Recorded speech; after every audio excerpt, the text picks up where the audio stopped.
Have you ever been minding your own business when someone decided to ruin your day just because they couldn't handle who you are? That's what happened to me. I was just waiting for a simple package. 2 seconds of small talk, maybe a polite smile. But instead, the delivery guy looked at me, muttered a slur under his breath, and walked away. I couldn't prove it. I couldn't confront him. But I could make sure he never forgot me. If you've ever wanted to serve justice to someone who disrespected you, hit that like button, subscribe, and get ready, because this is a story of how I turn a hateful comment into most poetic, freezing cold revenge imaginable. I've never really fit into one box. I'm gender nonconforming. Some days I dress one way, some days another. It's not about making a statement. It's just me. Most people don't care. A few stare longer than they should, but I've learned to shrug it off. My philosophy is simple. If you don't have anything nice to say, don't say anything at all. That day started like any other, a gray, misty afternoon in Northern Europe. The kind of weather where the air feels like cold silk brushing against your skin. I was home, wearing something that made me feel comfortable, confident, human. Then the doorbell rang. I opened the door and there he was, the delivery guy. He couldn't have been more than mid-30s. Stocky build, company jacket zipped halfway, face half hidden under a beanie. He held out my package with this neutral, deadpan expression. Our eyes met for maybe 2 seconds. That's all it took. As he turned to walk away, I heard it, not shouted, just under his breath. A single, venomous word, a slur. For a moment, the world went silent. My stomach tightened. My hands trembled, gripping the cardboard box so hard the edges dug into my skin.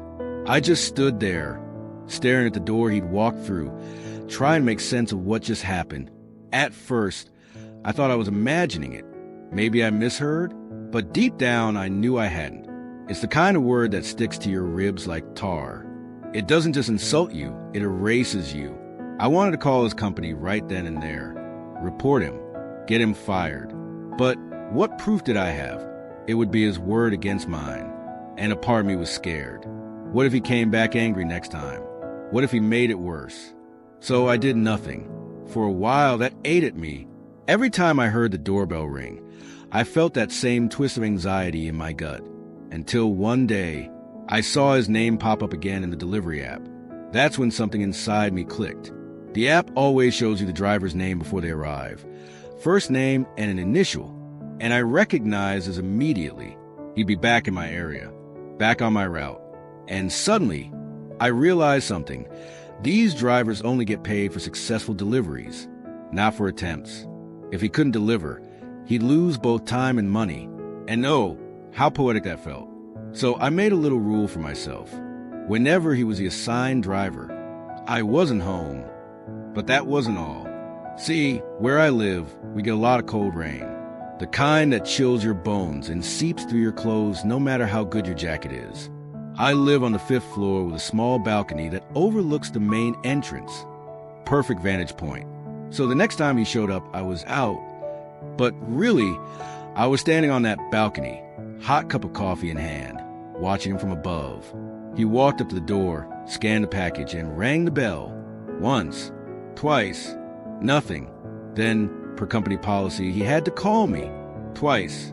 I'd already adjusted my voicemail delay, so he had to listen to it ring and ring and ring. I watched him shift from one foot to the other. He rubbed his hands together, breath fogging in the cold air. Then he rang again, looking frustrated. When the rain started, I didn't move. I just leaned on the railing, sipping my coffee like it was the finest wine in the world. For those 5 minutes, I could feel balance being restored. It didn't happen once. It happened again. And again, every few weeks. His name would pop up in the app. And every time it was showtime. Sometimes I'd step onto the balcony with a drink, maybe a little music playing softly behind me. Sometimes it was raining, sometimes snowing. Each time, I'd watch him go through the motions. Ring, call, sigh, and finally stomp back to his van. It became my personal weather report. Cold with a chance of karma. At first, I thought it might lose its charm. That maybe, after a while, I'd stop caring. But the truth, Every time I saw that look of frustration on his face, that reminder of how words have consequences, it hit me all over again.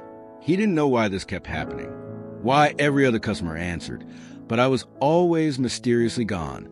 He couldn't connect the dots, but I could, and that was enough. The company always reattempts the next day with a different driver, so I never lost a single package. He just lost time, patience, pay, and maybe, just maybe, he learned that the world doesn't revolve around his hate. Picture this: a gray morning, sheets of icy rain slicing through the air. I step onto my balcony wrapped in a warm blanket, holding a margarita. Because why not? Down below, there he is again, phone in hand, rain dripping off his cap, trying to shield the package with his jacket. He rings the bell, looks around, and mutters something under his breath. I can't hear him, but I know it's frustration this time, not hate. He looks up just for a second, and I swear, for the briefest moment, our eyes meet. I lift my glass, a silent toast, to patience, to karma, to poetic justice served ice cold. Sometimes revenge doesn't have to be loud. It doesn't need to be violent or cruel. Sometimes the quiet kind, the kind where the world simply mirrors back what someone gives out, is the most satisfying of all. He threw a word at me meant to make me feel small. But I built a world where his words meant nothing, and his own actions came back to haunt him. If this story gave you chills, or made you believe karma has a sense of humor, smash that like button and tell me in the comments, what's the most satisfying revenge you've ever witnessed? Don't forget to subscribe for more stories where justice finds its way home, one package at a time.